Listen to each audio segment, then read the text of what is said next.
सृष्टि का वर्णन। उत्पत्ति अध्याय 1। आदि में परमेश्वर ने आकाश और पृथ्वी की सृष्टि की।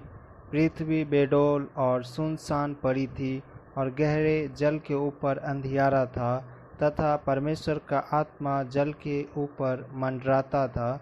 जब परमेश्वर ने कहा उजियाला हो, तो उजियाला हो गया। और परमेश्वर ने उजियाले को देखा कि अच्छा है, और परमेश्वर ने उजियाले को अंधियारे से अलग किया। और परमेश्वर ने उजियाले को दिन और अंधियारे को रात कहा, तथा साँझ हुई, फिर भोर हुआ। इस प्रकार पहला दिन हो गया। फिर परमेश्वर ने कहा, जल के बीच एक ऐसा अंतर हो कि जल दो भाग हो जाए। तब परमेश्वर ने एक अंतर बनाकर उसके नीचे के जल और उसके ऊपर के जल को अलग अलग किया, और वैसा ही हो गया। और परमेश्वर ने उस अंतर को आकाश कहा, तथा साँझ हुई, फिर भोर हुआ। इस प्रकार दूसरा दिन हो गया। फिर परमेश्वर ने कहा, आकाश के नीचे का जल एक स्थान में इकट्ठा हो जाए और सूखी भूमि दिखाई दे, और वैसा ही हो गया। परमेश्वर ने सूखी भूमि को पृथ्वी कहा, तथा जो जल इकट्ठा हुआ उसको उसने समुद्र कहा। और परमेश्वर ने देखा कि अच्छा है। फिर परमेश्वर ने कहा, पृथ्वी से हरी घास तथा बीज वाले छोटे छोटे पेड़ और फलदायी वृक्ष भी, जिनके बीज उन्हीं में एक एक की जाति के अनुसार है, पृथ्वी पर उगे। और वैसा ही हो गया। इस प्रकार पृथ्वी से हरी घास और छोटे छोटे पेड़, जिनमें अपनी अपनी जाति के अनुसार बीज होता है, और फलदायी वृक्ष, जिनके बीज एक एक की जाति के अनुसार उन्हीं में होते हैं, उगे। और परमेश्वर ने देखा कि अच्छा है। तथा साँझ हुई, फिर भोर हुआ। इस प्रकार तीसरा दिन हो गया।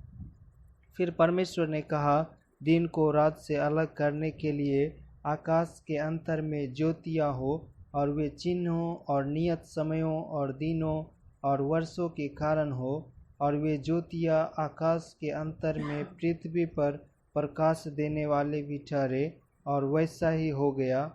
तब परमेश्वर ने दो बड़ी ज्योतियाँ बनाई। उनमें से बड़ी ज्योतियों के दिन पर प्रभुता करने के लिए, और छोटी ज्योति को रात पर प्रभुता करने के लिए बनाया, और तारागण को भी बनाया।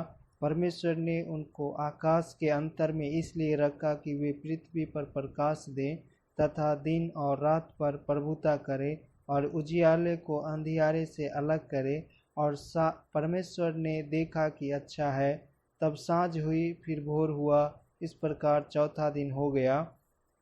फिर परमेश्वर ने कहा, जल जीवित प्राणियों से बहुत ही भर जाए, और पक्षी पृथ्वी के ऊपर आकाश के अंतर में उड़े। इसलिए परमेश्वर ने जाति जाति के बड़े बड़े जल जंतुओं की और उन सब जाति जीवित प्राणियों की भी सृष्टि की, जो चलते फिरते हैं, जिनसे जल बहुत ही भर गया। और एक एक जाति के उड़ने वाले पक्षियों की भी सृष्टि की। और परमेश्वर ने देखा कि अच्छा है।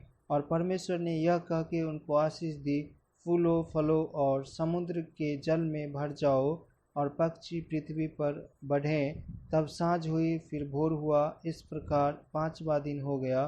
फिर परमेश्वर ने कहा, पृथ्वी से एक एक जाति के जीवित प्राणी, अर्थात घरेलू पशु और रेंगने वाले जंतु, और पृथ्वी के वन पशु जाति जाति के अनुसार उत्पन्न हो। और वैसा ही हो गया। इस प्रकार परमेश्वर ने पृथ्वी के जाति जाति के वन पशुओं को, और जाति जाति के घरेलू पशुओं को, और जाति जाति के भूमि पर सब रेंगने वाले जंतुओं को बनाया। और परमेश्वर ने देखा कि अच्छा है।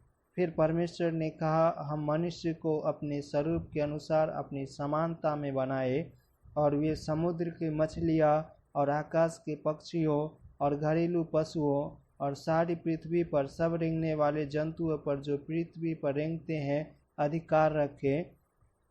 तब परमेश्वर ने मनुष्य को अपने स्वरूप के अनुसार उत्पन्न किया। अपने ही स्वरूप के अनुसार परमेश्वर ने उसको उत्पन्न किया, नर और नारी करके उसने मनुष्यों की सृष्टि की। और परमेश्वर ने उनको आशीष दी, और उनसे कहा, फूलो फलो और पृथ्वी में भर जाओ, और उसको अपने वश में कर लो, और समुद्र की मछलियाँ तथा आकाश के पक्षियों और पृथ्वी पर रेंगने वाले सब जंतुओं पर अधिकार रखो। फिर परमेश्वर ने उनसे कहा, सुनो, जितने बीज वाले छोटे छोटे पेड़ सारी पृथ्वी के ऊपर हैं और जितने वृक्षों में बीज वाले फल होते हैं, वे सब मैंने तुमको दिए हैं, वे सब तुम्हारे भोजन के लिए हैं। और जितने पृथ्वी के पशु और आकाश के पक्षी और पृथ्वी पर रेंगने वाले जंतु हैं, जिनमें जीवन का प्राण है, उन सब के खाने के लिए मैंने सब हरे हरे छोटे पेड़ दिए हैं। और वैसा ही हो गया। तब परमेश्वर ने जो कुछ बनाया था सबको देखा, तो क्या देखा कि वह बहुत ही अच्छा है। तथा सांझ हुई, फिर भोर हुआ, इस प्रकार छठवां दिन हो गया। सृष्टि का वर्णन।